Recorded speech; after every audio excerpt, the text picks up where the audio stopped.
Hey, what's up, guys? I hope you're back. I don't know what that was. I lost power for a second, so that was really strange and weird.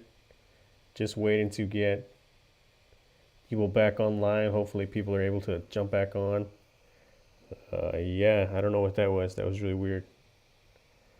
But I'm gonna give it a second or two. That way, people know we're back on. I might even try to update some stuff here. Um, Appreciate everyone. If you guys are still on, thanks for sticking with us. I'm just gonna put a link to the old one. Oh, Blix, hey, I appreciate you guys. Are you guys coming back on? I think I'm gonna put a link to that old one just to make sure everybody's back with us. Hey guys, hey Ida, Blix, thanks for hanging on. Give me a second here. I'm just gonna try to update everyone else. It's lost the stream. Sorry about that. Really weird. It was like a flash. I lost power for a second, just enough to mess with my internet. But give me a second here, guys. I just want to update everything. I'm just glad it wasn't a problem on my end. Yeah. I wasn't expecting that. But yeah, I'm just gonna Just glad share it this. wasn't a problem on my end. Okay. I wasn't expecting. Appreciate everybody for hopping on. I think we're good enough to get started. Um, all right, let's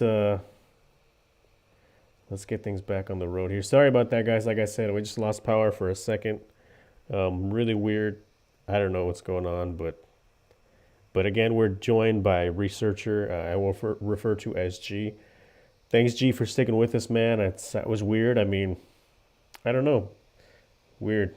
Been doing a lot of weird, getting a lot of weird stuff like that recently. So I have no idea what's going on, man. But hey, I appreciate you sticking with us. You still there?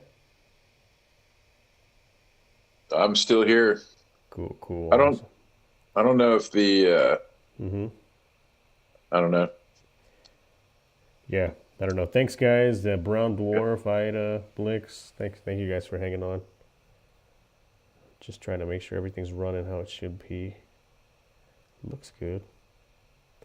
I don't know. That was weird. Really weird. I don't know where it cut off at Yeah, because let's just I was let's. kind of on a roll there. Yeah, you were. Sorry about that. I'm gonna link these two videos together, so there'll be one here, hopefully. But you were talking about your stuff in Central Texas about seeing the Round Rock stuff, and then you kind of cut off from there. Um, did I talk about kind of pinpointing a location of a BFRO report? Exactly. I think that's exactly where we left off. Yeah. Okay. Sorry about that, guys. So so I got in touch with my research partner and said, "Hey, man, you need to come up here. There's something out here I want to check out." And I don't I don't really believe that it's a very urban area and there's a lot of traffic and stuff. And I just don't believe that it's out here. But let's go take a look. And so we showed up and we found the house that where the report was generated from, and we got on the creek and we went under the bridge. Just as he said, it kind of disappeared underneath the bridge in the report. And uh and then we crossed the creek right there on the other side of the bridge, and I saw that bent T-post.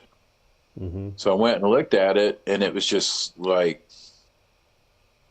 that T-post could not have been bent when they drove it into the ground, because a bent T-post will not, you cannot drive it into the ground. It has to be straight to get Right. it to go in. And and just looking at it and like how far down it was, it just, I don't know. So as I was standing there looking at the T-post, I looked down and there was a footprint. And then I looked, and it was a trackway that went all the way to the guardrail that's on the road there. And the weather, there was a unique little weather thing that happened just 2 days prior to that, or a day prior to that, where we had a minor ice storm. Mm-hmm.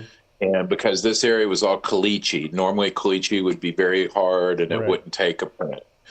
But so we had just this real thin layer of ice on top of this caliche. And you know how caliche, when it gets wet, it can kind of become almost like a cement, like a wet Right. cement Yeah. kind of texture to it.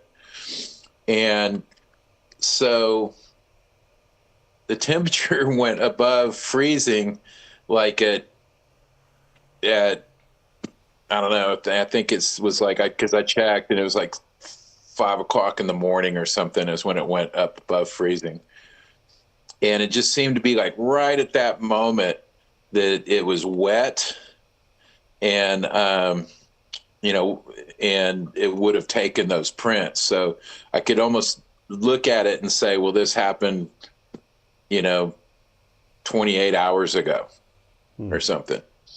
But it was a crazy. It was to this day, it's the longest trackway that I've ever found. I found prints here and there, but that was the longest trackway that I found. Did you say how far apart the strides were? You know how far apart? Um, How far the, would you say? um, they were wider than ours. We tried to check the pace, and it was wider than ours.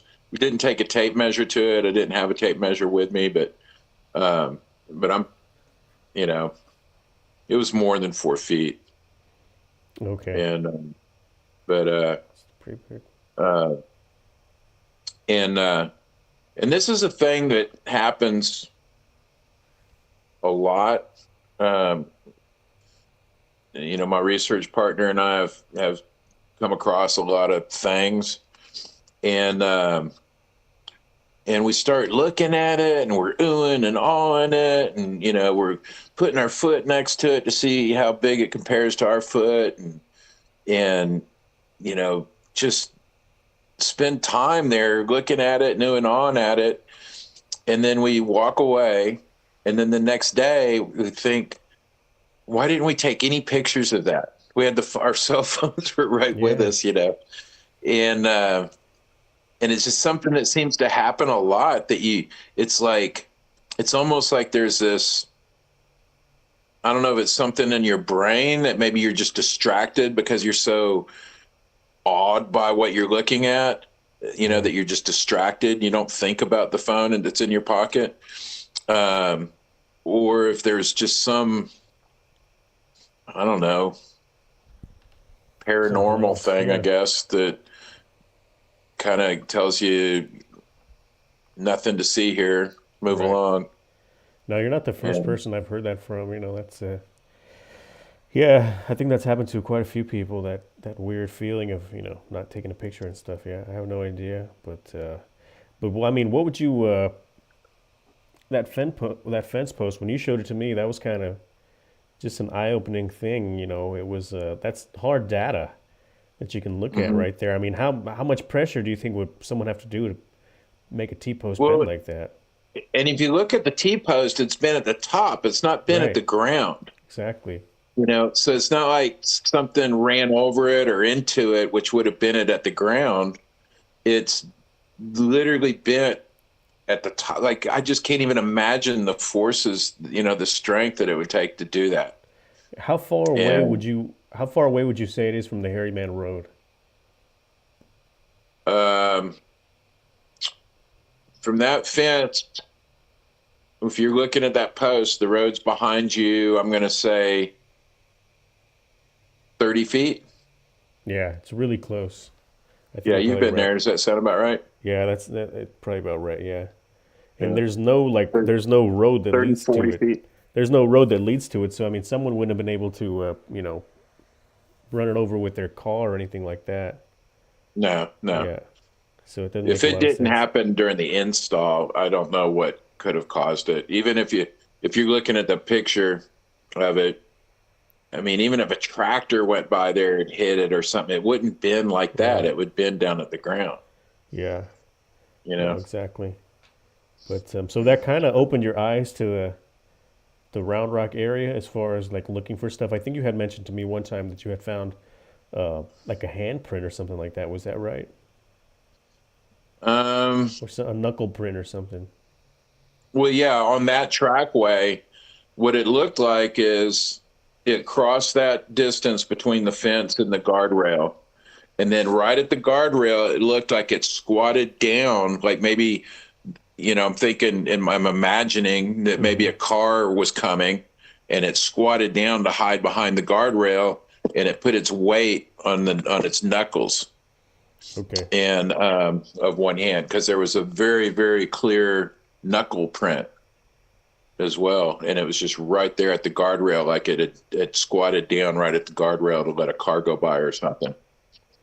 Yeah, no, I remember you telling me about that and all that. Just all that sounded really interesting. I'm just gonna say, hey, what's up to a few people? Hey, Francesca E, what's going on? Phil C, Patrick Noble, hey guys, appreciate y'all hopping on. Bigfoot and on, what's going on, man?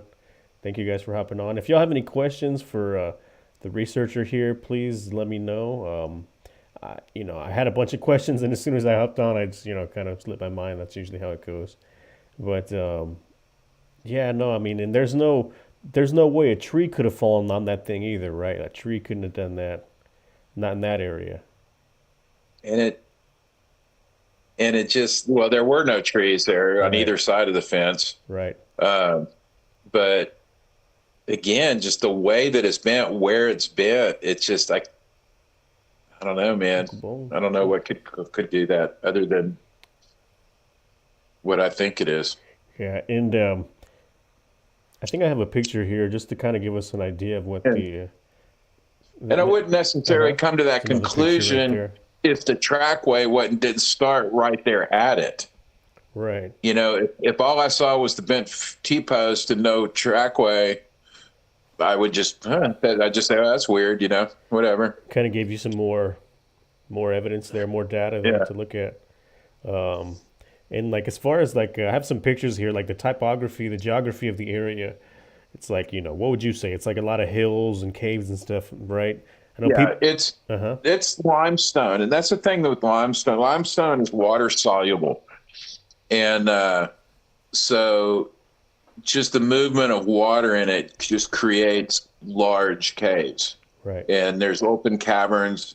They did some work on McNeil Road. They were expanding McNeil Road right in front of McNeil High School, Hmm. and it went way over budget and way past the due date on it because they kept hitting these huge.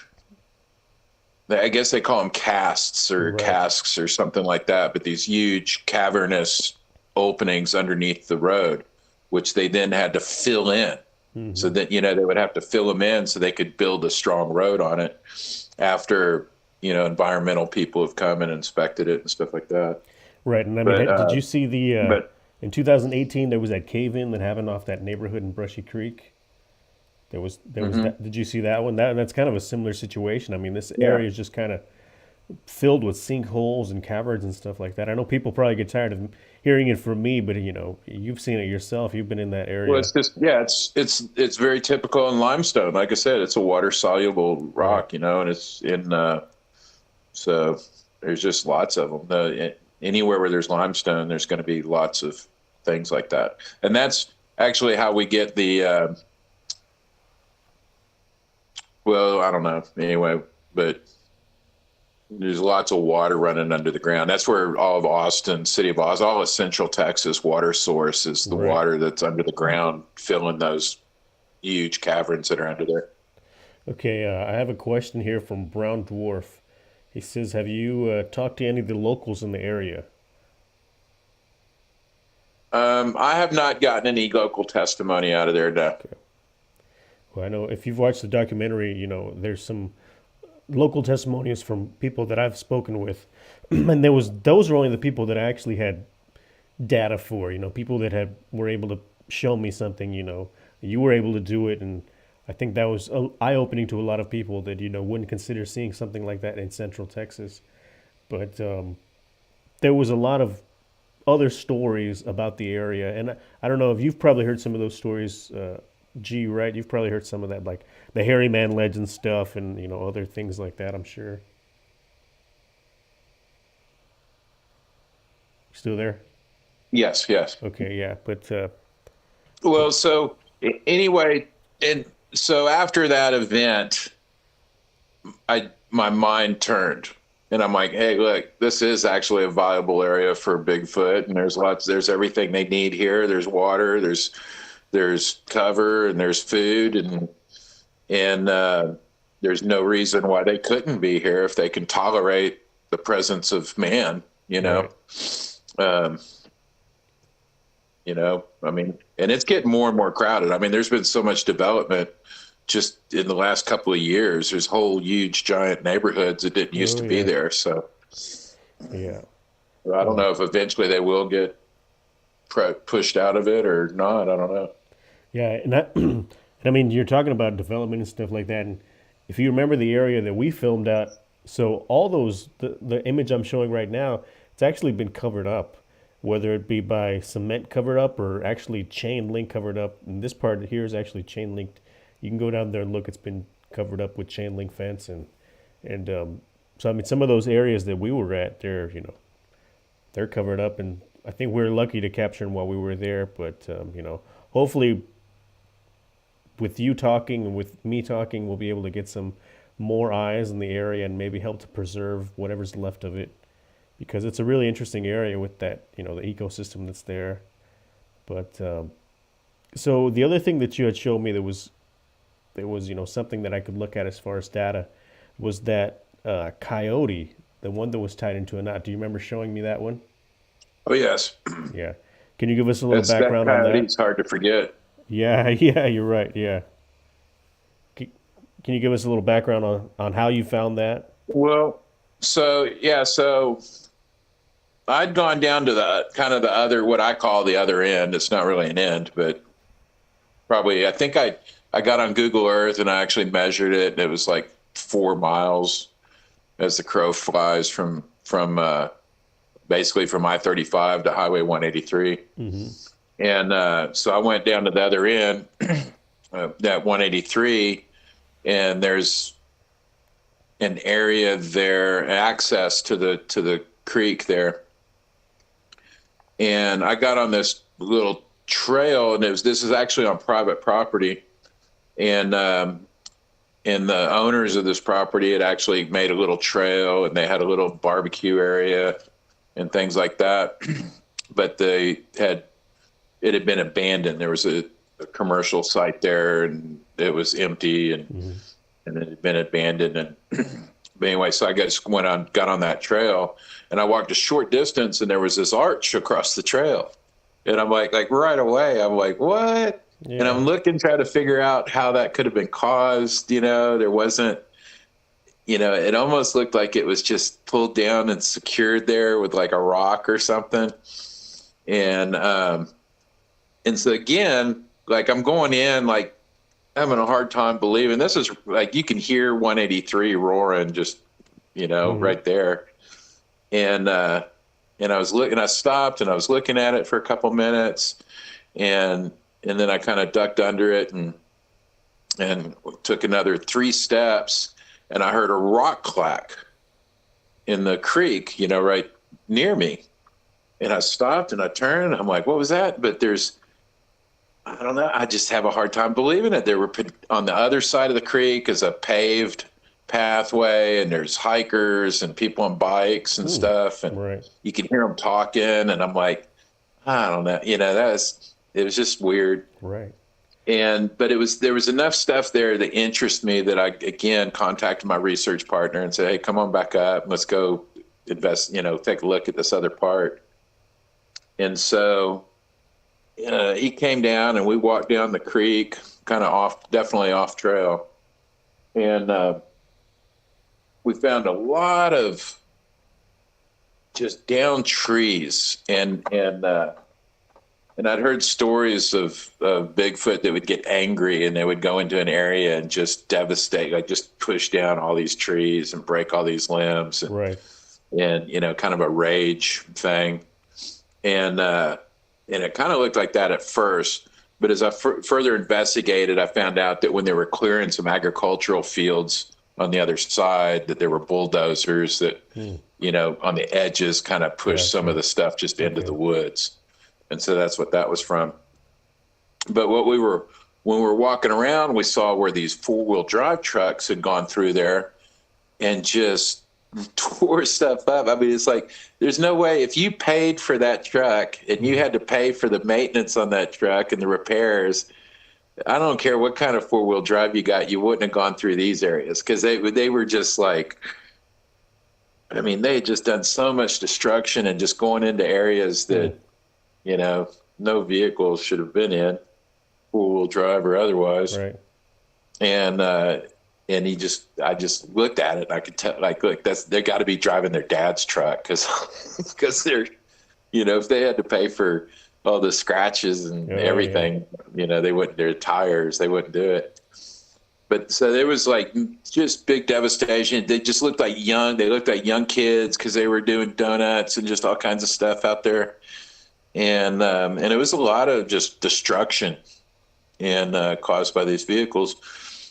And so we were walking out, and we walked back out into that agricultural area, and we're walking back towards a vehicle, back towards 183.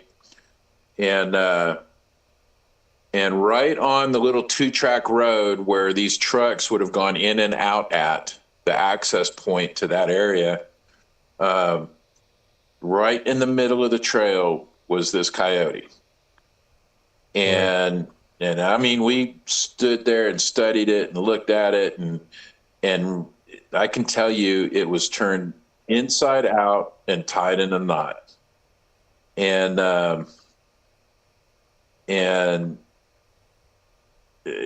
I can't imagine a human being so dark and evil in their heart that they could do that to an animal.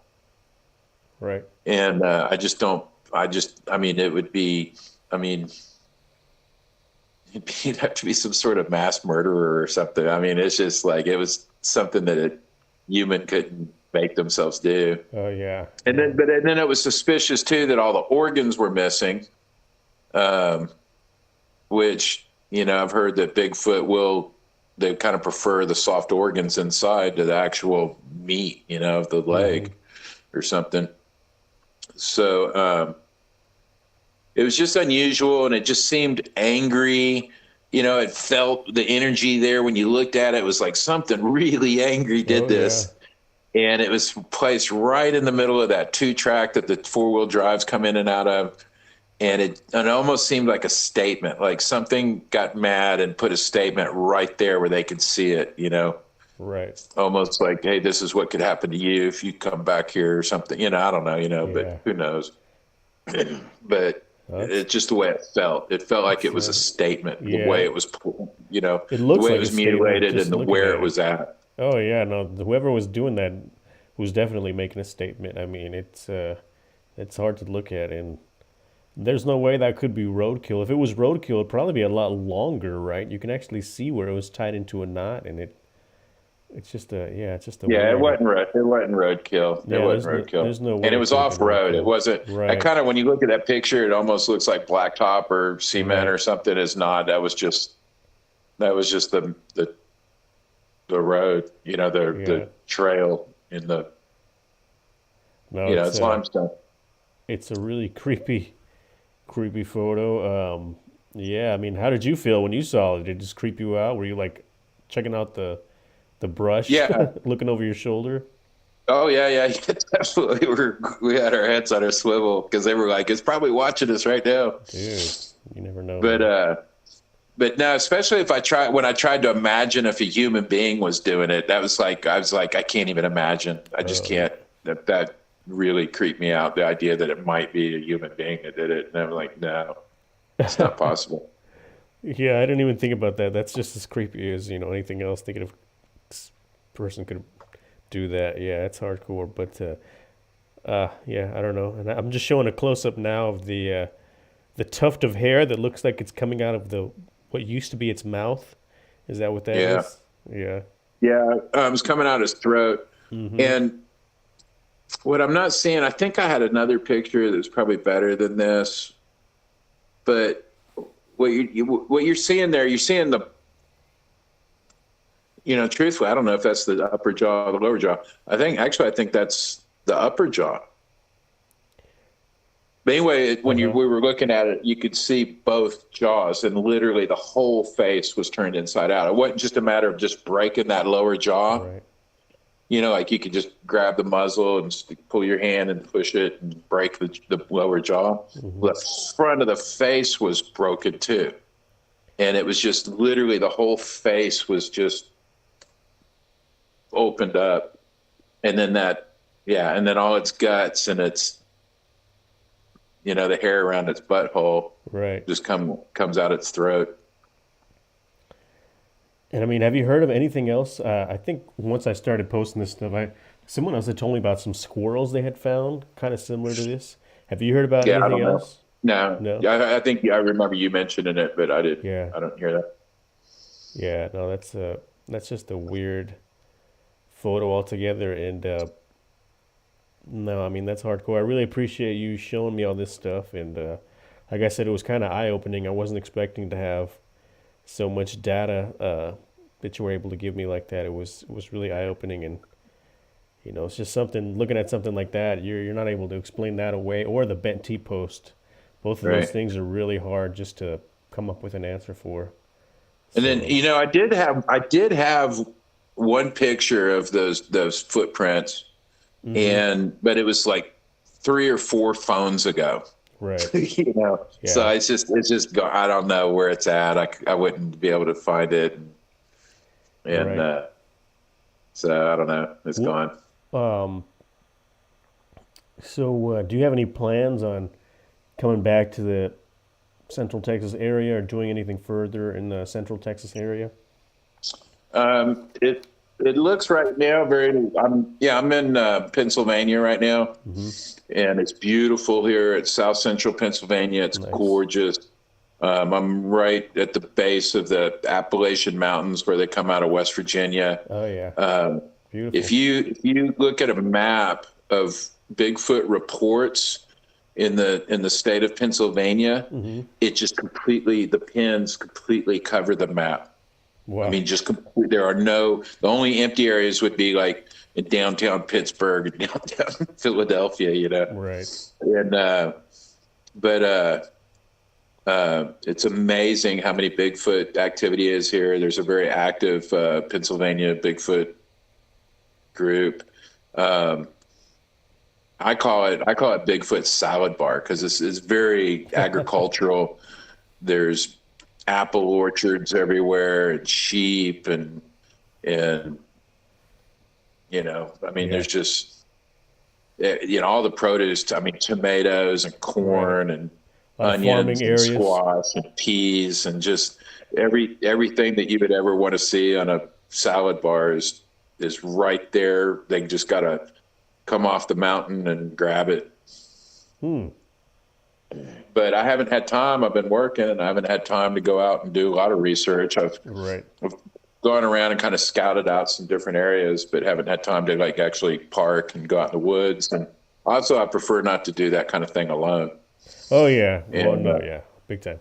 That's one thing I've learned. Don't go out alone, especially on the brushy creek. right, Yeah. and uh, and I don't carry a gun, but my research partner is a Marine and he does, and I always feel much better with him there right near me. Right. No, I don't blame you, man. That's awesome. But no, I really appreciate you taking the time to hop on and kind of give some more details. Like I said, it's probably a broken record for people hearing about me talk about the area, but it's always nice to have someone else, like I said, someone has actual data for. And I like the way you approach it because, you were talking to me offline and you said, I don't know anything. That's the way you put it.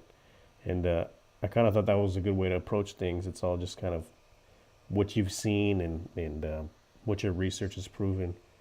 Right. But no, I really appreciate you taking the time. And And I'm very, I know a lot of researchers and I go out with them as often as I can, different groups and different sure. people in different places. And I learn a lot from them as well. My research partner and I, we've had a lot of interaction with them in Oklahoma, in South Central Oklahoma, and Southeastern Oklahoma. In Louisiana, we had a lot of research. We actually, yeah, in Louisiana, there's a couple of good stories out of there, but we had a lot of interaction out there. Yeah, And I've heard a lot about that Louisiana area too. Yeah. yeah, and then um, and one of my favorite trips I was on, I got invited to go to an Apache Indian reservation up in Oh wow. northern New Mexico near Dulce. Gotcha. Some people have heard of Dulce. There's Right. a lot of strange activity that happens there and UFOs. And Oh I'm yeah. sure if you just typed in Dulce, New Mexico, you could come up with a bunch of YouTube stuff. Right. Uh, but that was one of the most beautiful places I'd ever been. And yeah, we had some activity there. We had at least one come through our camp at night. And then just the experience of sitting at a campfire with a bunch of Apache and Navajo Indians telling their Bigfoot stories Oh yeah. It must have is been amazing. just it's just something that you can't imagine how how much fun that was, you know. No, that sounds awesome, man. But No. and the guy that owned the land that we were on, he grew up there. He was born in this little cabin that we were right there at, and so from the time he was child, a small child, he's had encounters with them, and they know him, and he knows them, Right. and they've kind of grown up together. Some of Hmm. them, you know, and so it was a real interesting place.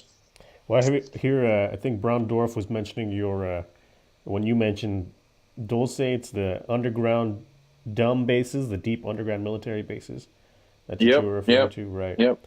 And And one of the guys that was there at that event there, he, I don't know what his actual position or title was within the local government or the reservation government or whatever, but apparently any antenna that gets put up on top of that hill, it has to be approved by him. hmm, You know, they submit a permit, and he's the one that looks at it, okay, and he's the one that has to stamp for the approval. And he said that there is one antenna up there that he doesn't know, that did not go through him, and that he does not know who did it, what it goes to, what it's for. But he said that he followed a wire. He went up there and looked at it, and he followed a wire, and it just went straight into the mountain and disappeared. It just, the wow, wire just goes in the ground in a place that, you know, you're not running it to go to a power source or anything like that. It just like it goes into the ground and it just disappears. disappears. And No, that's you strange. know, so he had a UFO, big UFO, and I don't, you know, I don't, I'm kind of on the fence on that because I haven't seen one myself, but he had a UFO that landed right there next to his cabin, Whoa, and it sat there for a few minutes, and then it took off. And he said that there was this round ring there where all the grass died, and for like 15 years nothing would grow in that ring. And so, that'd be you interesting to know, get some lots tests of on weird that or stuff something. up there. Oh yeah, no, that all that sounds really interesting. And I know you talked about the underground military bases, and like I've talked in the documentary about when the FBI started looking for Bigfoot in the area, and the guy who actually put that out was a heavy hitter in the FBI, and he's actually, and it says in his profile, he's in charge of secret military bases, at least 10 secret government facilities here in Texas. What do you think? Hmm. Do you think any of those could be underground or in this area? It's an I interesting don't know. thought for sure, I mean, I don't know until Yeah. I've walked into one. I won't know, Yeah. you know. No, it's a really interesting But thought. The fact that he's but even putting it out there, the fact that he's looking for Bigfoot I as do well, it's find it all very weird. believable.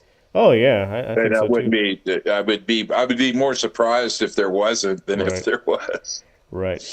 And I mean, like you I said, mean, all the limestone here would make for an easy situation for them to do something, underground. But who knows? uh, It's really How weird. much time do we got? Do we got time for a couple of stories?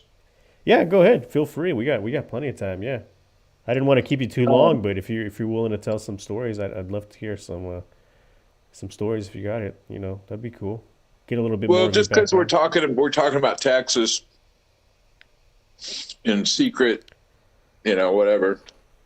Um, so my research partner is the one that kind of put this forward to me, and it just makes completely sense to me. But do y'all remember? Does anybody remember a couple of years ago, several years ago, there were two border patrol agents that were assaulted in some way when they were investigating a trip alarm out in West Texas. And I think it was around mile marker 250 or something like that. I forget the name of that town that's there, Hmm. is near there. But they got these little balance pressure alarms that if somebody walks in a certain area, it sets off an alarm with the Sure. border Yeah. patrol, and then they dispatch somebody to go out and Right. investigate it for people bringing drugs in and stuff like that under these bridges under the highway. And so these two border patrol agents responded in two separate vehicles. One arrived there about 4 minutes or 5 minutes before the second one did, and they found the guy that arrived first was dead, and they said that it got hit in the head. He got hit in the head with a rock, and it Hmm. killed him. And the second one arrived, found the first one, and then he got hit in the head, but he didn't die. But he was like, it was a bad injury. It's messed up. And is any of this sounding familiar at all? Yeah, it does sound familiar. I don't know if it was from And you or if I've heard it from news reports, but I do yeah, remember hearing about this. I don't How think it far would have been back for was it? me, but How far back was it? Do you um, remember? I want to say 4 years, Okay. 5 years, something like that. Huh. But things got real fishy. The the the federal government swooped in and took charge of Mm-hmm. this whole thing, and the sheriffs was pushed out, all this other stuff. I think one sheriff said something, and then he disappeared. Okay. And there was it just got real suspicious because there was so much. It was Right. all federal government, that was Hmm. talking to the press, and and there were other things that just made it very suspicious. Like this guy that was a veteran, he's got a gun right on his hip. He knows how to use it. He's coming into an area where an alarm was tripped, and he didn't even pull his gun out of his holster. Right. That's You pretty know, strange. Yeah. and and uh, and then the second guy comes in, and the same thing with him. He gets Right. hit over the head with a rock. And if they were drug smugglers, they got guns. Exactly. Yeah. They would have just shot him. No, So I that's don't know. I don't know, but it just seems suspicious. And it was another thing like I'm thinking, well, man, it's so hot out there. I know that area, and it's just hot and dry, and it's just sagebrush, and there's no big trees. The only trees are like wherever there's a water well, there's like one big tree. right. And but there is brushy stuff, and it's up, 8 feet tall. You could walk through that and not be seen, probably. Mm-hmm. But um, I think and I yeah. went to the Oh, actual site where it took place, and I yeah. took some pictures and Oh, stuff like really? that. But That's interesting. there were just a lot of things there that didn't add up, and it was real suspicious. And the guy that survived, he disappeared. He never made any comment. They said that he couldn't remember the last week. At first, the first thing we heard was, well, he didn't even remember clocking in that day. Hmm. And then later it was like, well, he doesn't remember the whole last week. Wow. And there's never any comments from him, no names, no. And then he just disappeared. And Yeah, that's weird. So there was just a lot of suspicious Well, stuff about that. that's really interesting. I'm definitely gonna, because I've done a few Freedom of Information Acts. I actually recently did one and got a response back that I plan on sharing at the end of this video. If you guys want to stick around, I'm gonna show you guys what the response I got pretty quickly actually from this last Freedom of Information Act. But I think that one might be. That seems like it has quite a bit of documentation following it. I wonder if I'd be able to get any answers if I did a Freedom of Information Act. I think I'm gonna look into doing something like that. Yeah. But no, I'm definitely going to do some research, and if I can get an actual date, that would help a lot. But I'll look into that. Yeah, I want to say it was around mile marker 250, Okay. 252. So that's literally like 250 miles east of El Paso. And the name of that town there is, I want to say Fort Stockton. Fort Stockton. Okay. Huh. Yeah. Well, I appreciate it. I'm going to look into that. Definitely. Any information like that. It sounds like it might have a paper trail to it. Uh, I don't know. There were That's lots of news interesting. reports. It was on the news for, Right. No, I'm saying I think I 2 had. weeks. I want to say like I had heard about it, but it sounds so familiar. I don't remember everything, but Yeah. I'm definitely going to And look into then, that. but And that was in South Texas. That was in South Texas. yeah. Okay. Yeah, Right this on. was right on I-10. Gotcha. Like I said, I want to say mile marker 252 or something like that.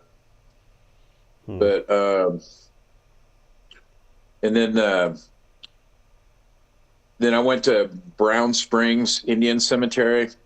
I've actually been hearing a And lot about Brown Springs recently. yeah, that's a scary place. That's a scary place. Hmm. And we had more activity there than I've ever had in any single place ever. And I was with a group of researchers from Oklahoma, Wow. and all very good, knowledgeable, smart guys. And we had two that we watched on thermal coming into our camp. Um, just lots of activity. I could go on. I could do a whole 5 hour Do you know if thing there's on any? that Do you know if trip. there's any video of that thermal? That'd be interesting to see that. Somebody has it, Uh but huh. they will not share it.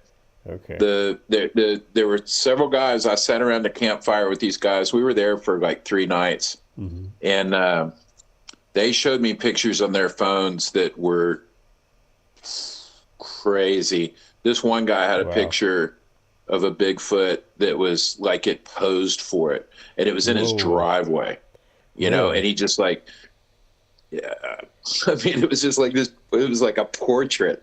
But I wouldn't even think of asking him to share it to me, with me, or send it to me, or, because these people that they do have pictures, but there's zero, absolutely zero good that can come from them sharing it. Nothing good can happen from them sharing it. Only bad can happen.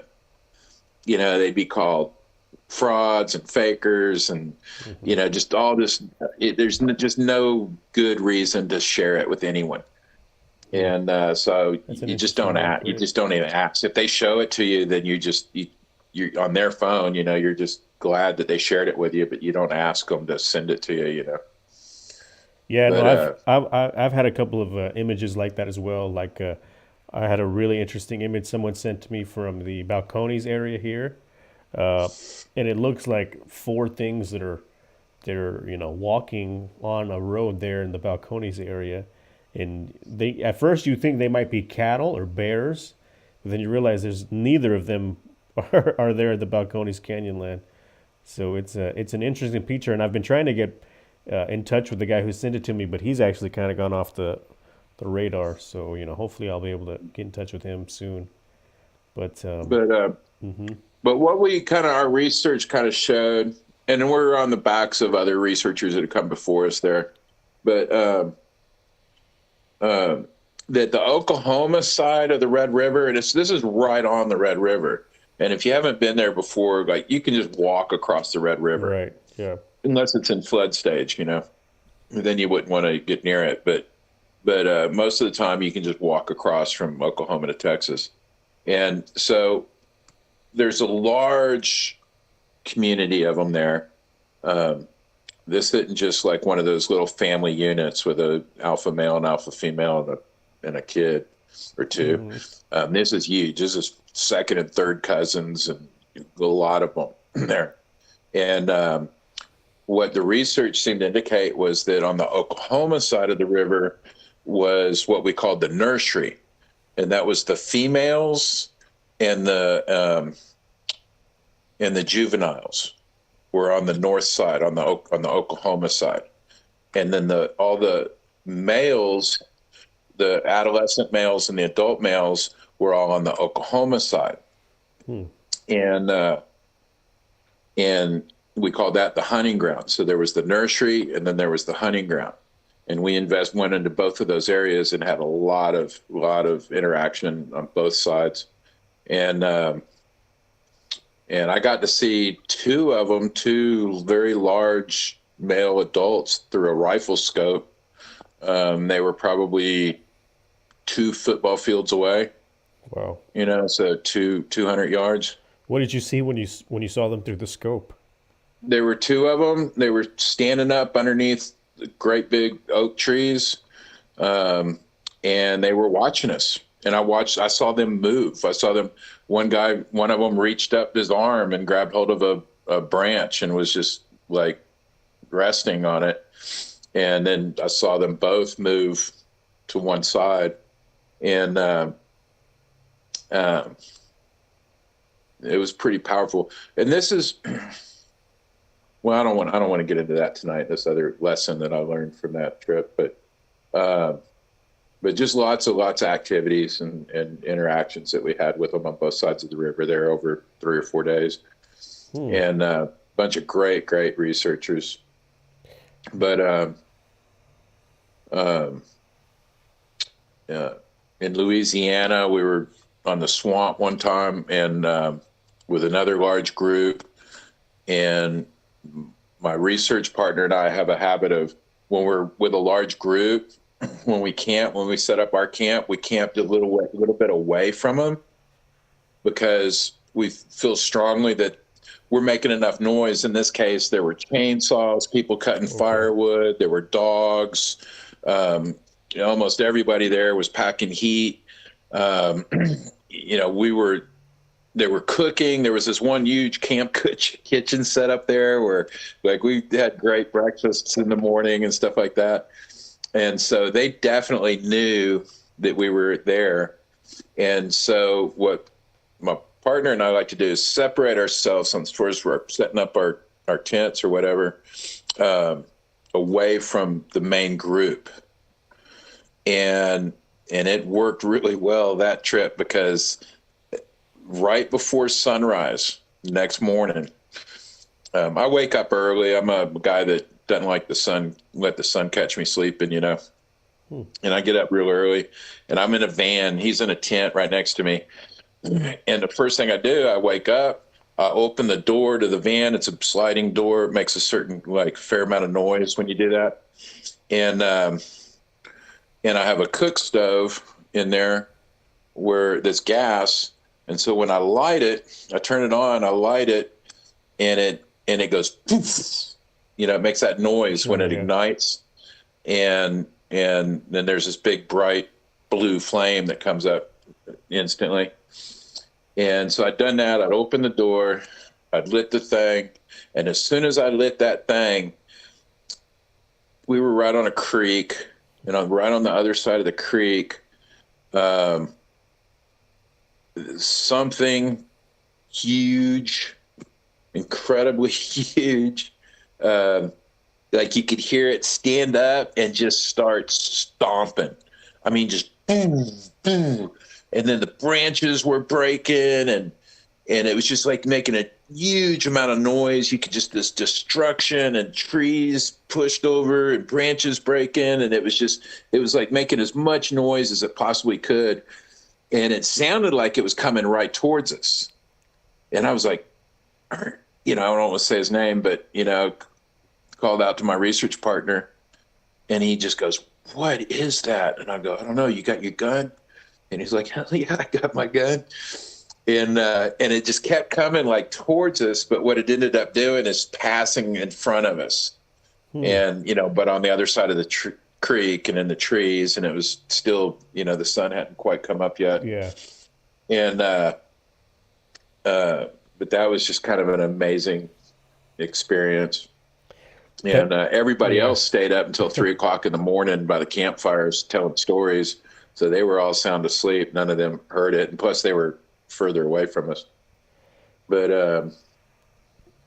and then had another, I hate to say this, but we actually got a picture of a female in Louisiana she was a young female.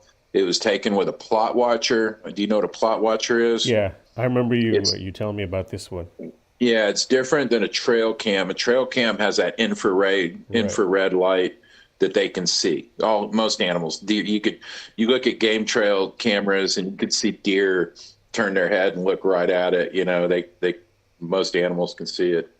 But so this one only works during daylight hours, and you set it to take a picture at whatever interval you want to set it at. Mm-hmm. And we had it set at, I think, 2 seconds or 3 seconds from sunrise to sunset. And this was another situation where it was on a tree not far from where we were camping at. Our camp was set up right behind the camera. And I got up early in the morning, right at sunrise, and opened the door. I lit my thing to make my coffee, big blue light, big, and it was right about that time where this camera took picture of a female orange Bigfoot that had stepped out of the woods, looked straight at the camera, which is actually the camp. Like, I don't know if she saw the camera or if she was looking at the camera, or if she's looking at the camp, because the camera is in front of the camp. But she looked straight at us, and then in the next frame, you could see her just barely the back of her, like her red fur or hair, whatever you want to call it, disappearing into the brush. Wow. And but there was one picture where she was standing, one frame that she was standing right out there looking right at us. And but again, it'll never get shared. It will never share that. People is so far away and not a great quality camera picture that there are a lot of people would look at it and go like, oh, okay, whatever, it's this orange thing, No, that's super interesting to hear. Real quick, I just want to say what's up to Sharon Guy. She's actually there in Louisiana. She likes hearing your story there. And she said, as you were talking about the food, she says, yep, us Cajuns know how to cook. So there you go. Nana Anna, hey, I appreciate you hopping on. She's a local here. And everybody else, I'm sorry if I'm Uncle Bones, what's going on, man? Ida, I think I said hello to you. Mean Green, Mean Machine, hey, I appreciate you. And Victor, I'm going to get to your question here a little later towards the end of the broadcast. But no, I appreciate that was hardcore. Is there a way you were able to distinctly tell that it was a female as opposed to a male or a juvenile? Well, one, this was private property, and we were invited there by the owner because he was having issues with these things, and he was afraid, and so somehow we got invited out there. Do you want to say what kind of issues he was having?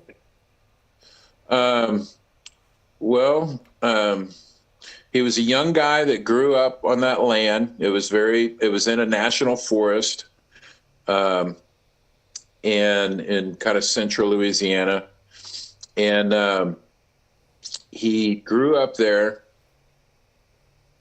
and he was probably, I don't know, 22, 23, something like that. And he would go out onto his back patio and he would play guitar, and he was really, really good at it. Kind of a nice classical guitar kind of thing. Nice. And he was having, I don't know, one time he looked over and he saw one in the bushes, just like real close to him, like just sitting there watching him. And it freaked him out, and he would hear him just inside the tree line and all these different stuff. and he didn't know if he should be afraid of them or worry about, whatever. And um, at one point, so while we were there, I said, well, let's go up to your porch and let's get your guitar and let's see what happens. And he was like, okay, well, walk around over here so they don't see you. And I go, look, man, they knew we were here as soon as we got here. You can't sneak up on these things. And so he got his guitar, and I had a thermal, and he got out there and he goes, okay, I'm going to play, if it's all right with you, I'm going to play a song. And we listened, and there was nothing. He goes, okay, I'm going to take that as a maybe. And he started playing his guitar. And as soon as he did, we heard what I could only describe as a female laugh. But if it was like, if it was, what's the guy, the Munsters? What's the dude's name of the Munsters? Yeah, I know who you're but talking about. it was, it was like a very heavy laugh, and it sounded too like they were pounding their chest as they were laughing, and as she was laughing, and it was feminine, and we think it was the same one, and he'd seen her before, and she had red hair, and she wasn't like she was almost like a adolescent maybe, and but she seemed to be like very curious about him, and she seemed to like listening to him play the guitar. And I don't know, But anyway, so we researched it. They were definitely there. There was some activity there, and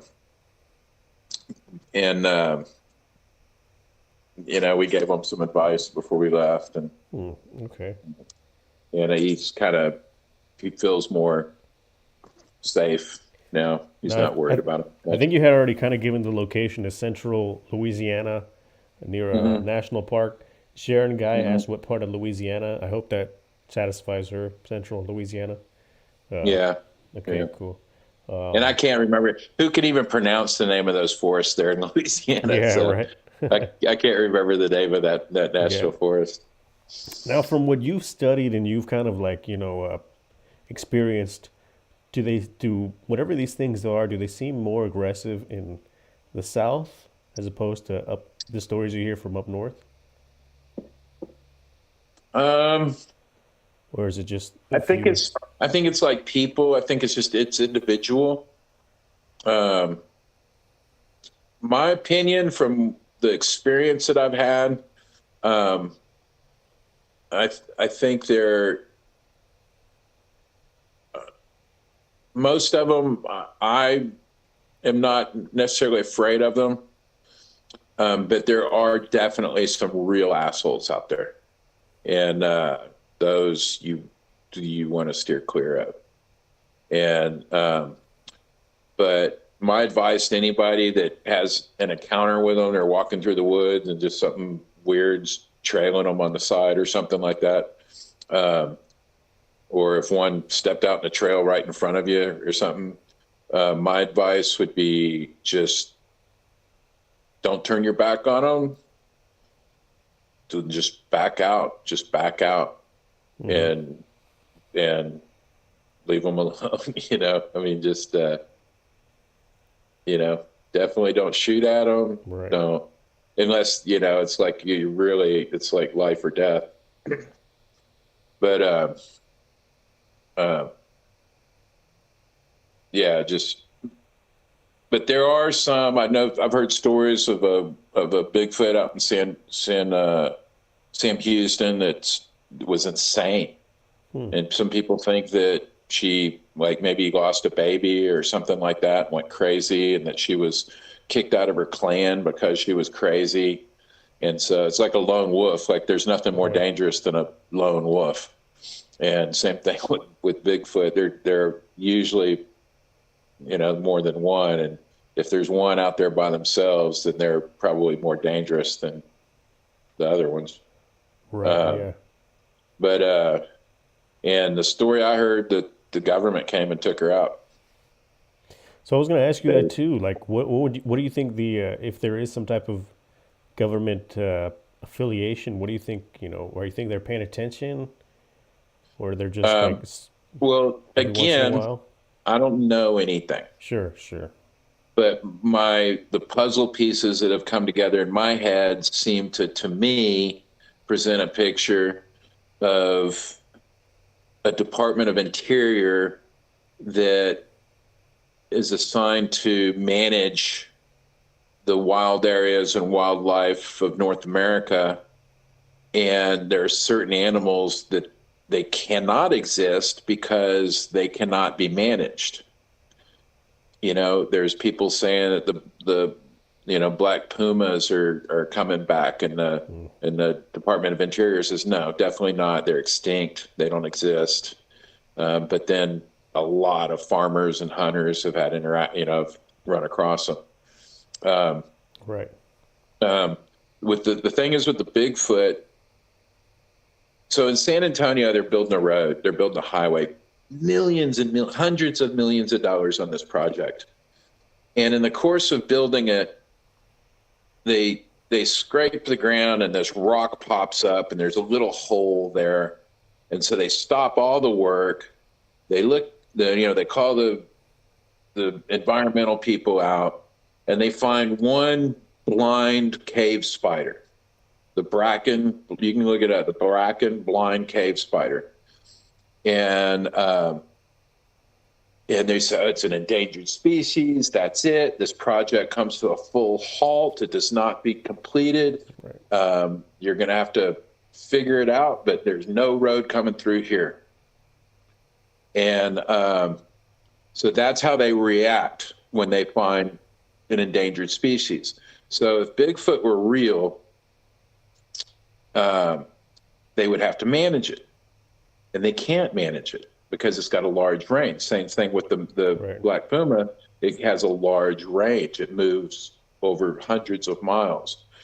But any place where they exist or pass through has to be protected to save the habitat of this endangered species. What that would do is, across North America, it would destroy the forestry industry. It would destroy the mining industry. It would destroy private property rights. Now, because you live in an area that's protected habitat, you can't build a barn on your own land. Your land becomes less valuable. You can't sell it because who wants to buy a piece of land where they can't do anything with it? Right. It would be a huge economic hit. And in most things, what I've learned in most things in life, follow the money. You know what I mean? Yeah. There's a money motivation between every problem and every solution. And so that's what I personally think is that they whatever money they spend trying to cover this up, it pays for itself a million times over by not having to shut down the forestry industry. Right. No, I think that's a really good point. And people always want a really, convoluted answer, but it could be just as simple as that. Follow the money. And Yeah. that'll give you the answers. I had a comment here from Brown Dwarf that said national park industry. So I guess he's kind of referring to that. That would also be destroyed, the national park industry, if Well, that would. about the national parks, though, it's weird to me. The best place to go find a Bigfoot is in a national park. Yeah, that's an interesting thing. That could be by design. That could be by Yeah, design. and you wonder if they are trying to give them the habitat, saying, "Okay, you stay here." I believe they do monitor them in some way, because when there is one that starts getting too bold or too crazy or too close, I have a lot of people that have told me that the government comes and takes them out. Right. But I've seen the helicopters come in at night with no lights and leave with a big burlap bag hanging out from the bottom of them. That's an interesting thought for sure. So, That's pretty hardcore. and that's just Yeah. culling. That's culling. You Right. cull Yeah. out the undesirable ones. Right. Yeah. No, that's That makes a lot of sense. And like the stuff that was going on here around the Brushy Creek, around that same time, 2016 and so forth, a lot of the Brushy Creek was designated a bird refuge. I don't know if you saw that, but so there's large sections of the Brushy Creek that are actually birds refuge, where you're not allowed Hmm. to do anything there, which is I think that's pretty interesting too. They couldn't really make a national park out of a green belt, so they decided to make it, a bird refuge, which is I think Hmm. that's kind of it's kind of around the same lines of doing the stuff they're doing with the national parks. That's really interesting. But what about Daniel Boone National Forest? I had Victor ask about Daniel Boone National Forest. Um, I don't have any personal experience there. I'm assuming that's in East Texas, isn't it? I believe so. Yeah. Yeah. Yeah. All those, everything out in West Texas is, man, or not West Texas, East Texas is loaded, Yeah. loaded with them. Man. And so, do you think I think I've asked you this before. What do you think they're primarily like subterranean, or they make like their own things? Have you seen any evidence while you've been out there? Like, do they make their own dwellings, or are they just wherever Well, they go? well, my problem with that is, Uh huh. because I have friends that believe that very much. That yeah, they live in caves. That's where they. That's why when we don't find them. That's where they're hiding. They're in caves. They're underground. I think that that's possible. That if there's shelter, or there's something that they can, any natural resource that's available that they can take advantage of, I'm sure they would. But if that cave only has one entrance and one exit, it's not tactically smart to be in a cave. If it has a Hmm. way in and a way out, then it's more, to me, it's more likely. One thing I have learned from walking through the forest at night with these things is they are tactical geniuses.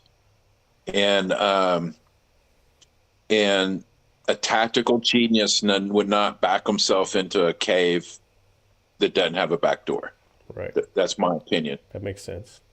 So I think they would use caves in the right situation, but I do not believe that they predominantly use caves. Okay, so that Daniel Boone is actually there in Kentucky. Victor just said. I haven't been Oh, out okay. there, but Yeah, Kentucky. Yeah, uh, Kentucky's full of them. I've yeah, met people in Kentucky that have yeah, them on their land. Yeah. yeah. You hear a lot of stories about Kentucky, and Brown Dwarf says I hear the Big Thicket in East Texas is a hot spot.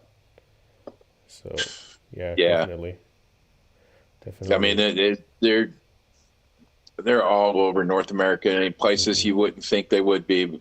Right. Like South Texas. You know. Or Central Texas, that's that same thing. Yeah. You wouldn't expect it, but all the brush and the hills and caves here, who knows? It's a really interesting Yeah. thought. There's A lot of water. There's water, food. underground There's springs, yeah. It's Hmm. cover. Right, yeah. Well, right on. I guess I'll just have ask if anybody in the chat has any questions for you, real quick. I don't want to keep you too long. I know you're pretty busy and you're an hour ahead of us, so I know it's getting late over there. But can I ask you the hot question that everybody always asks? It's so do you have an opinion on what these things could be? Again, I would say for sure, I do not know. Mm-hmm. But like I said, I pick up puzzle pieces and I put them together, put them on the Right. table, and some of them work, some of them don't. I kind of try to create a little picture that works for me. And in my opinion, and if some new lesson, if I learn something new lesson, I could easily change my mind. You know what I mean? But for right now, from the puzzle pieces that I pick up, that I hold on to, and I put together, they are hominids. They're not human, but they are hominids. I think they're just a different branch of the same tree. I think that while we while we spent millions of years trying to separate ourselves from nature and live apart from it, they have spent millions of years perfectly adapting to it and being the masters of it. And I have a there's a very brilliant guy up in Connecticut. I think he's up in New England, Connecticut or New Hampshire. Brilliant guy. I'll go ahead and say his name, Christopher Noel, and he Okay. has put forth a very smart theory of that they're autistic, Hmm. and they do definitely have a lot of autistic traits. Um, Autistic people don't like someone to make eye contact with them. They don't like for them to look right at them. Um, and they stim, which is a type of stimulus. They'll self stimulate themselves um, when they're uncomfortable, and that's the Bigfoot that's peeking behind the tree, and you say you see him swaying, putting his weight on his left foot and his right foot and his left foot and his right foot. That's a Hmm. type of stemming.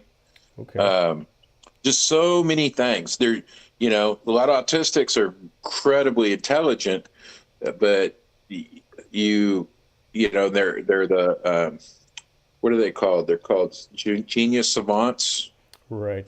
um, but or autistic savants, autistic savantism. Okay. Um, I think they're all autistic savants. That theory fits very neatly to the things that I've experienced with them. No, So that's where I'm at. that's a really interesting concept, and I've heard people talk about, yeah, like they could have some defects just from interbreeding or what have you. Yeah. That is a really interesting But idea if somebody concept. were interested, they could probably, get on YouTube and Google Right. Christopher Yeah. Noel. Okay. And you'd have to go back several years of his stuff to find the autistic savant theory. But he's got like a three video thing on it on autistic savantism. Yeah. Like I And said, it's I'm very not. well thought out. It's very brilliant, and it Gotcha. makes complete sense.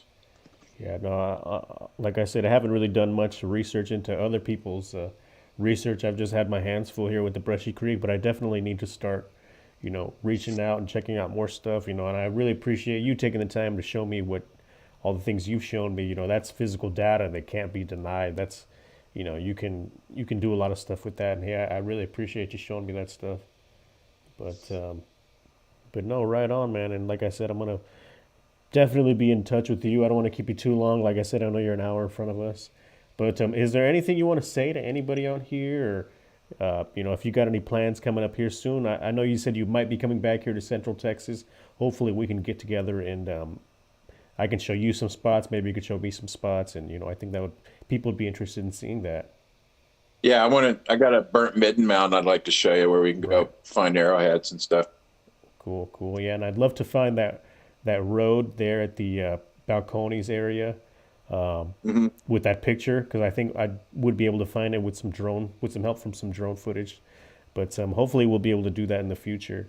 Um, yeah, no, I really appreciate you hopping on. Any last words you want to tell anybody out there if they're interested in maybe you know any techniques or anything that you'd like to just point out if they're interested in going out and looking or anything like that? Uh, just don't take risks. Be safe. You know, don't go alone. Make sure the people that are around you are people that are level-headed and that you trust. Don't go out and get drunk. Right. I mean, it's not a don't go to have a party out in the woods. If you're gonna research it, just be safe, be prepared, take certain things with you that you might need in an emergency, and just be serious. Take it serious. It's a lot of risk out there. I mean, it's lots of things. Yeah. Pigs. Oh I yeah. could tell Yeah. you a story about some pigs that would. Oh man, you'd Yeah. never go into the woods again. Yeah.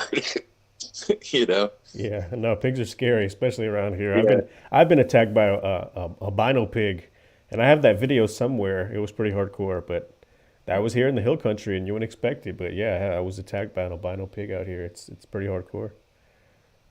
So, Yeah. But But yeah, safety. Just if you're going out, just safety first, man. That's my best advice that I can give you. so you got Jody that says, "Thank you for your hard work and integrity." I believe So thank you. that's for you. And so, cool, right on. And as far as like, I know you had mentioned like, what was it, plot watchers and stuff like that. Do you have any, like, maybe like you said, low tech gear that might be beneficial to use or anything Well, like that? my research partner is more the tech guy. He's on Okay. top of all of that, and he deals mostly with that. And he might have some brands, but it was trial and error. Oh And yeah. he does audio. He has tons of audio recordings of them. Uh, I mean, we've had them walk right up to our recorder. We could hear them walking to it, and then they're like sniffing it, and then they like grunt, like a real disgusted grunt when they, Wow. you know, and they just go, "Whew," and then we hear them walking away from it. And he's picked up lots and lots of stuff on audio, and we've heard crazy howl stuff, a lot of audio. Yeah. We were at this one place in Sam Houston, and we call it the Equestrian Trail, and and it seems to be a birthing area.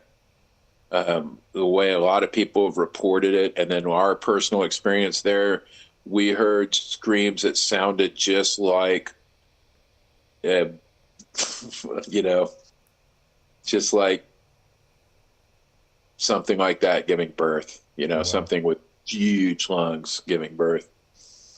And it was chilling. But Sounds like it. I don't know if I'd want to hear that. Wow. um, but we have experienced, as far as the technology, I'll tell you this, we have experienced the phenomenon that seems to be very common, that there is often something interfering with the electronics. What's that like for? We've had batteries, brand new batteries that we put in that, you know, worked for 10 minutes and then died. Right. And, think all kinds of Yeah. things like that on the technology. Yeah, I've had So, my Bluetooth go out. I've had my batteries drain on the Harryman Road in the Brushy Creek area. Uh, yeah, Bluetooth, a lot of Bluetooth stuff too. It's weird when I'm trying to we, hook up the drone and stuff. It's weird. I was in this one area, this was at Brown Springs, and with a videographer. There was a videographer with us on this trip. And he was a professional videographer, and he had the best equipment. And he and I walked away from the rest of the group, and I said, I want to come look at this one area. I want to check out this one area over here. Come with me. So he came with me, and man, I saw this trackway, this crazy trackway that I can't even describe, but it looked like something had recently walked through the tall grass, like right there where we were at. And he wouldn't go past that point where we saw that first step, but he stood there and he was videoing the whole thing. And I was, able to go a little further in, but, well, and I said, come on in. And he goes, I forget what he said exactly, but he was afraid. He was afraid to go any further. It felt creepy Oh there to yeah. him. And I'm like, well, yeah, that's what we're here for. Right. Come on. And so we videotape, and there was a creepy feel there, and that's often happened. If you do go out and research, you're going to experience that, where you just feel like there's something watching you. It's Oh not yeah. normal. It's a real heavy feeling. And we definitely had that. It was just a beautiful place. I believe that Bigfoot appreciates beauty in beautiful areas, and um, and we had that trackway. It looked like something walked right through the tall grass just shortly before we got there.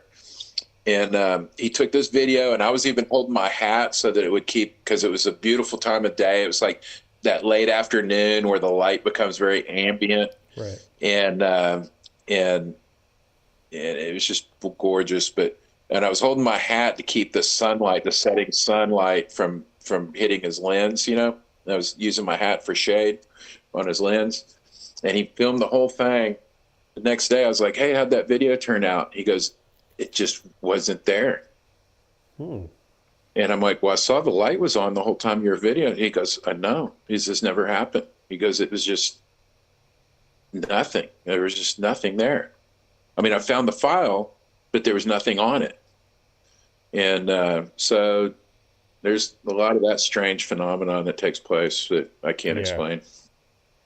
No, that's really strange and creepy. And I thought that was cool that you said that they like beautiful places because here in Williamson County they actually called it the land of good water, the Native American people. So I mean that shows you that people have been in this area for a long time. And yeah, I think you're right. I think they do appreciate beautiful places and places that have everything they need, the fresh water and the game. And I think Yeah. they keep coming back to these places for a long time. Hmm. But well, right on. No, I'm definitely. I think you've really enthralled a lot of people in the chat and me as well. So I definitely want to have you back on sometime. Um, but no, I really appreciate everything you've done, and hopefully we can link up again here if you do make it back to Central Texas. I think that'd be awesome.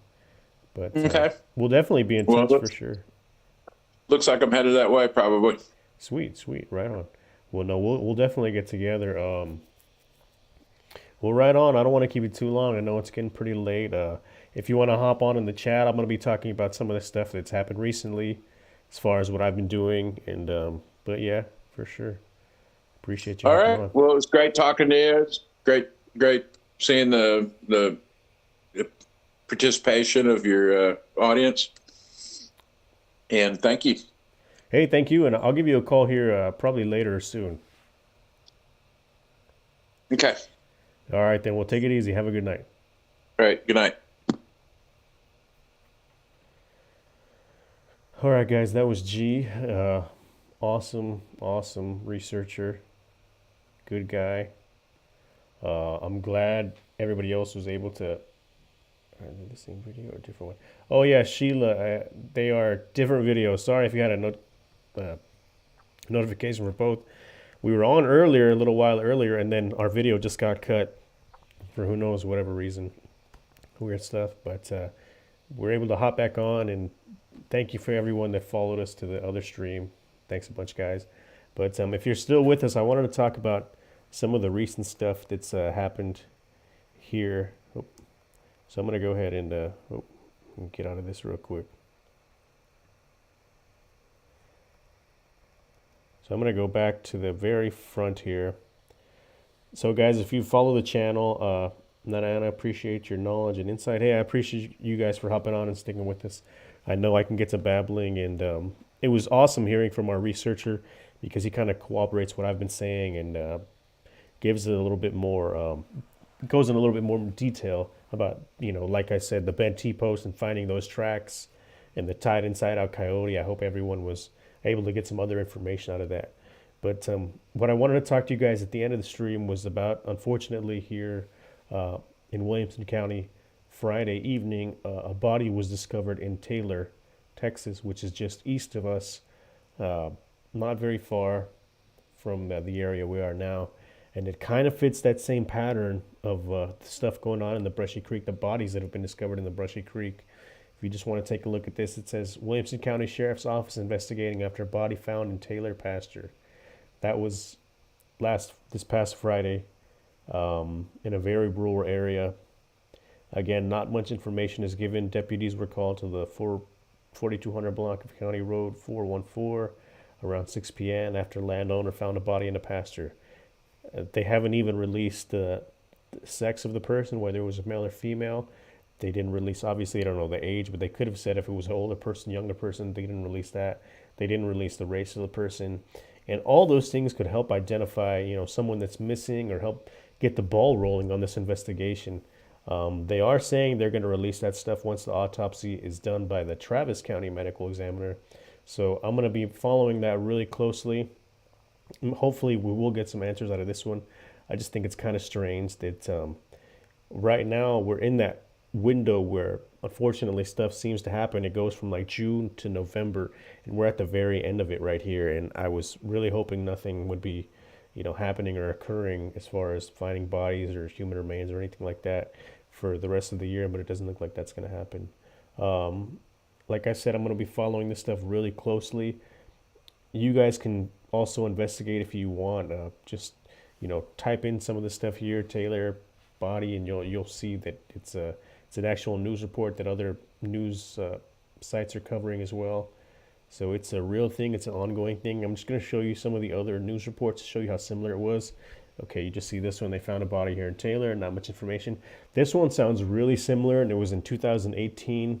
Brown Rock Police Department investigating a man's body that was found Wednesday in a pond near University Boulevard Housing Addition. That's pretty similar to what you're seeing just happened here. And even we can go to the other one here, a man's body found in the pond. This is another news article here. Freedom information, you said you have. Victor, yeah, I'm going to get to that. Wow, sad prayers for the family. Exactly, yeah, I mean, this is you feel like we get some information out of it, whether if it was, I mean, it's sad to think that it's trauma or foul play involved, but they're not releasing any of that information. And just for someone to find a body out in the middle of nowhere, that's really odd, strange, and it meets the pattern that's been happening here. Victor, freedom of information, you said you have. Yeah, I'm going to show you guys that here in a second.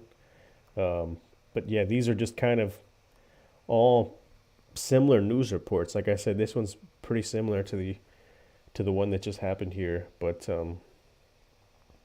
yeah, I'm going to keep following the news reports here. Hopefully we'll get some more information. I drove out there. I didn't really see anything.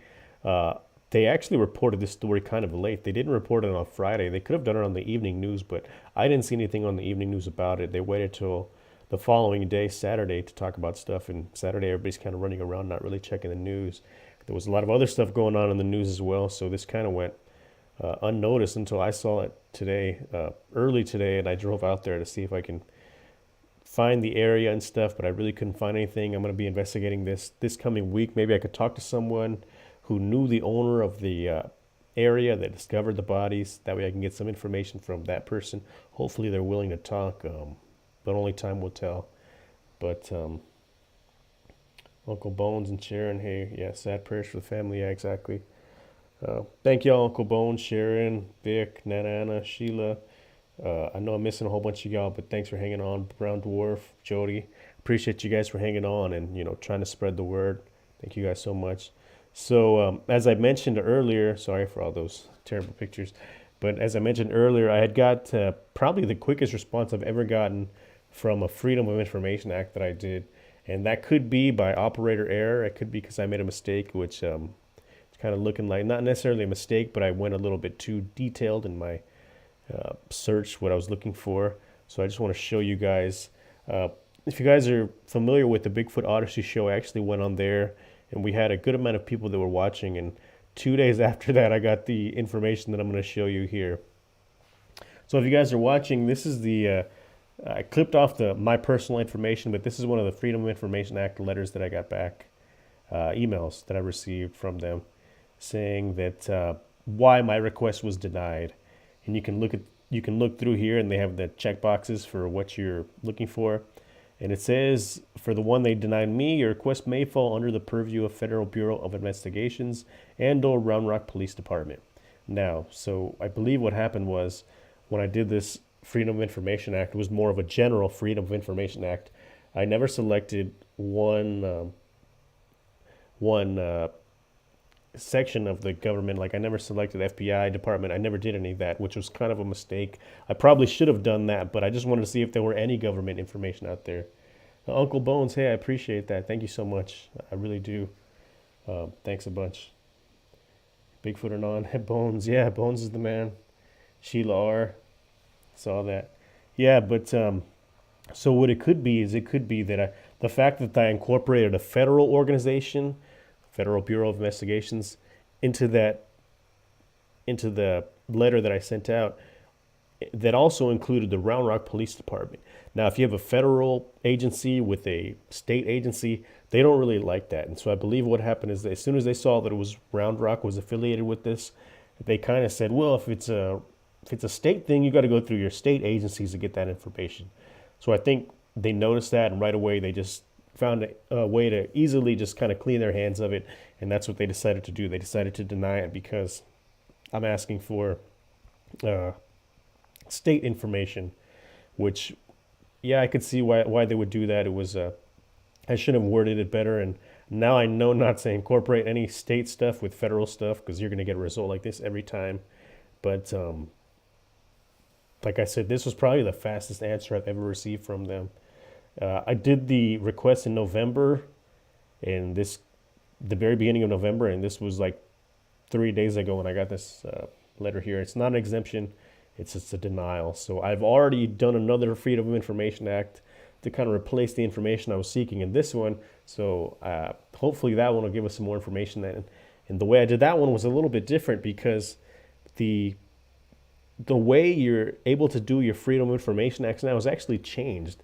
If you're doing an FBI Freedom of Information Act, they've actually made it quite harder for you to send that out to them. And I'm planning on doing, if anyone's interested, I'm planning on doing a live stream that shows you guys how to process a Freedom of Information Act request. If you guys are interested in that, please let me know. I think that would really benefit the community here. And if you could just do them in your local area and other things that maybe you've heard of or were interested in, I think we can start shedding a lot of light on certain situations that the government isn't being 100% truthfully honest on. And I think, if we're able to do that, then I think we could, make a big difference in what we're researching. And so I'm planning on doing that maybe, I'm not sure if I'm going to do a stream every week or whatever, but I'd really like to do a stream, like I said, that shows everyone how to process a Freedom of Information Act. Would you guys be interested in learning how to do a Freedom of Information Act? That way you can get, information from your area or from other places. Let me know, because I think that could help out the community big time. But yeah, and like I said, I just did a new Freedom of Information Act. I'm still waiting for a couple of them to get back. That's really why I'm working on the next documentary project as far as the Brushy Creek goes, but I'm waiting to get some information back, some more Freedom of Information requests back. So hopefully I'll get some answers from that and put them in the next documentary project that I'm going to do, which it's going to be explosive. I'm planning on talking to the families of the people that were lost. I'm planning on talking about local authorities, maybe even federal authorities. I'm planning on doing a lot of interesting stuff that probably get me in more trouble than I'm already in. So anyone, Uncle Bones, yeah, I appreciate you sending the $20. That helps a lot, and I'm gonna make sure I acknowledge everyone that contributes in the next documentary project. If anyone's interested, you can donate just like Uncle Bones did, or any other way you find fit. Like I said, I'm gonna make sure I mention anyone that's affiliated with helping in this project on the next documentaries I'm working on. But I think Victor says yes is to the Freedom of Information Act. I'd really like to show you guys that, and I would love it for people to come back and say, hey, I got information on this that I did, this Freedom of Information Act that I did. I think that would be great, and I think, like I said, we can do a lot with that information in the community. I'm just gonna read some comments here. Dr. Sheila R. The other bodies you talked about, if no trauma or body noticed, would it really be Bigfoot related? Now, I'm not saying they are Bigfoot related. To me, what's happening is that in 2016, there were 3 bodies that were discovered. And after that happened, the FBI got involved. And there's 100% factual proof the FBI got involved in the search for Bigfoot in the area. The FBI director of Texas, Christopher Combs, sent an email to the chief of police. I was actually doing the Freedom of Information Act for that specifically. I was trying to get that email thread, but where I made the mistake is I included Brown Rock Police Department in there. And that's when they saw it and said, hey, this is local, or this is state, this isn't federal. So they denied the Freedom of Information Act right then and there. But that's not disputable. The commander of the FBI here, the top guy of the FBI here in Texas, sent an email out to the chief of police in Round Rock stating that they're looking for Bigfoot in the area, and they're offering a $500,000 reward. That's another Freedom of Information Act request I'm doing right now to figure out where that money went. If someone claimed that money, where was that money coming from? Like, if it's all a joke, why are you still offering $500,000? Why are you still telling people to call their local FBI? You're still telling people to visit the consulate. There's a lot of weird and interesting stuff. Wish it was more Uncle Bones. That was plenty. And like I said, I'm going to acknowledge you and any future projects we do. I also have a Patreon that I just started. If anyone's interested in actually looking at the documents, the physical documents, they're on the Patreon. You can go look at it and look for the documents yourself. Or if you want, you can just Google it and put the case sheet together yourself. But if you don't want to do all that work, the case reports on my Patreon there, so you can go through the actual documents. You can look at the email the federal director sent to the chief of police. You can see the poster that was attached to that email that the federal director sent to the chief of police. All that is fact, and it's not disputable. It's there. Just go look at the documents. And like I said, with this last body that was discovered here on Friday, that's going to be really interesting to see how they go forward with this investigation. Are they going to release more information to the public? Are we going to get a follow-up? Are we going to get a name? Are we going to get any of this information? Are we going to get a cause of death when we don't have any cause of death in any of the other bodies that have been found in the area? So it's all really weird and interesting to me. Sharon Guy said she lost connection. We lost connection earlier. It was just for a split second. My lights just flashed and we got zapped by something. I don't know. I lost connection for a split second, and the real thing it did is took my internet down.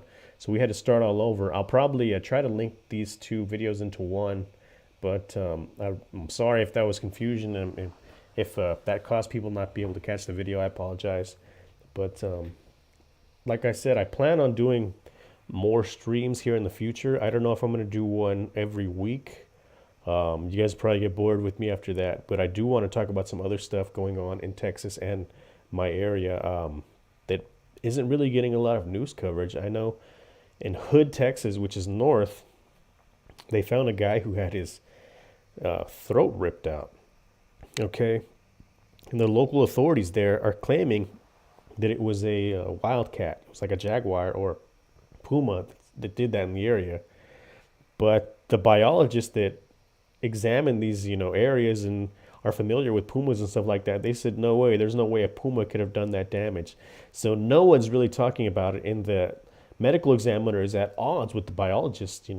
They're claiming there was a puma or cougar, and the biologists are claiming there's no way a cougar could have been able to do that damage. So all of that is really strange and weird, and no one's really talking about it. And there's other things too that aren't really getting much attention. So I think, if anyone's interested in hearing some of that stuff, I might try and bring those to light in future streams. But like I said, I'm not really a Bigfoot researcher. I just research my areas.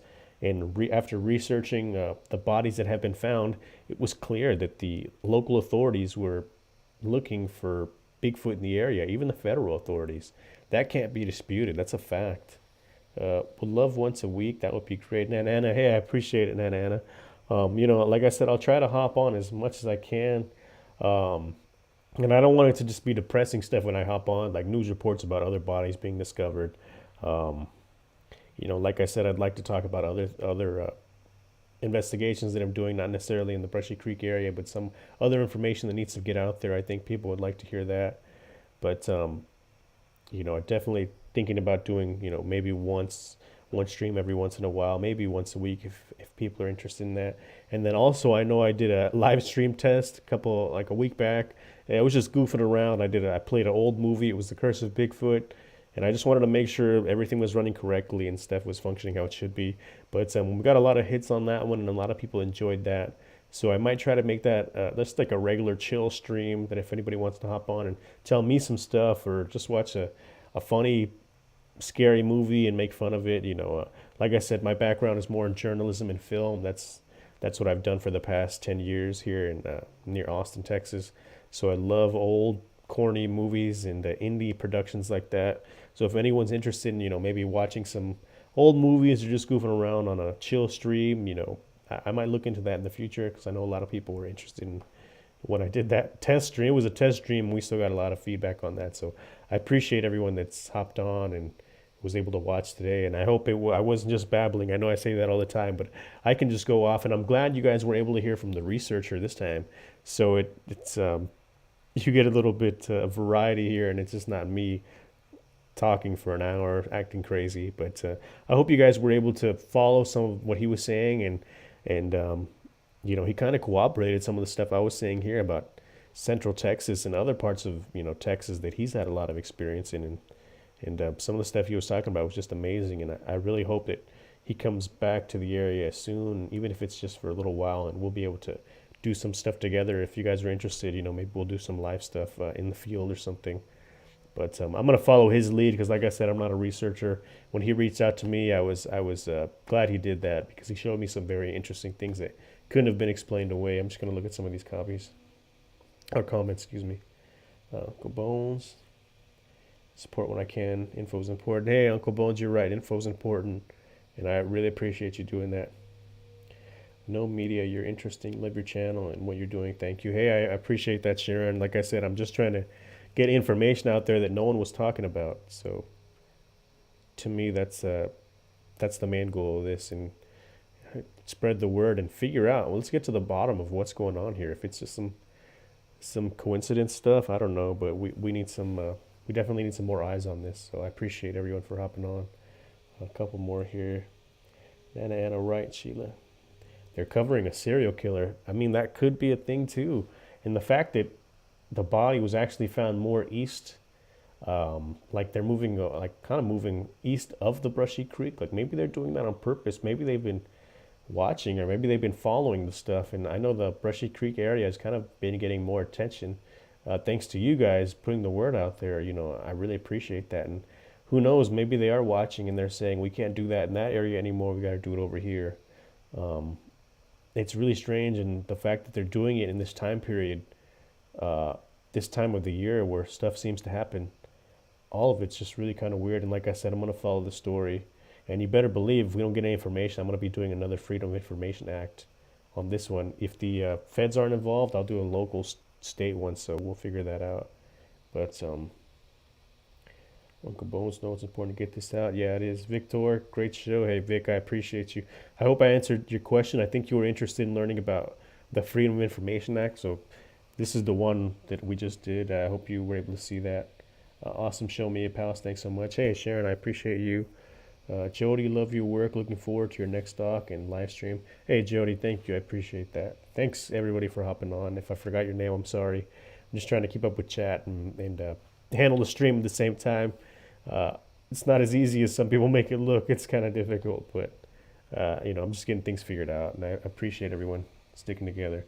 But I'll probably leave it there, guys. I know you've probably been hearing me blabber for a while, but I'm planning on doing another stream here soon, just to talk about the Freedom of Information Act, letting people know how to do a Freedom of Information Act, and show you how the government has actually made it more difficult for you to do one for the FBI.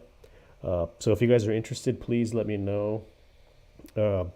Maybe do that again on Sunday, maybe another day, but I'll put some stuff out before that so you guys are able to follow along. But again, I really appreciate everyone for hopping on, and thank you so much, and you'll be hearing from me soon, guys. Yeah, I mean, thanks a bunch for tuning in, guys, and we'll try to make this a regular thing. If I hear any more information, or if I just want to, just try to get some information from you guys, feel free to contact me. It's Eric@mediapalace@gmail.com. Yeah, guys, we're working on the next documentary projects. Probably have a project in between this one and the Brushy Creek one that I do. But hey, I appreciate it, guys. I'm blabbering again. But Anna, thank you for hopping on. Victor, notifications on and ready. Hey, I appreciate that, guys. Everybody, thank you so much for hopping on. I really appreciate that, and I will definitely keep you guys. Phil C, thank you. Sheila R, thank you. Thanks for watching, guys, and I'm definitely going to keep you in the loop. Brown Dwarf, thanks a bunch. I'm going to keep you guys in the loop, and I look forward to hearing from you guys. I really do appreciate all the support. It doesn't go unnoticed, so thanks, guys, and I'll be in touch.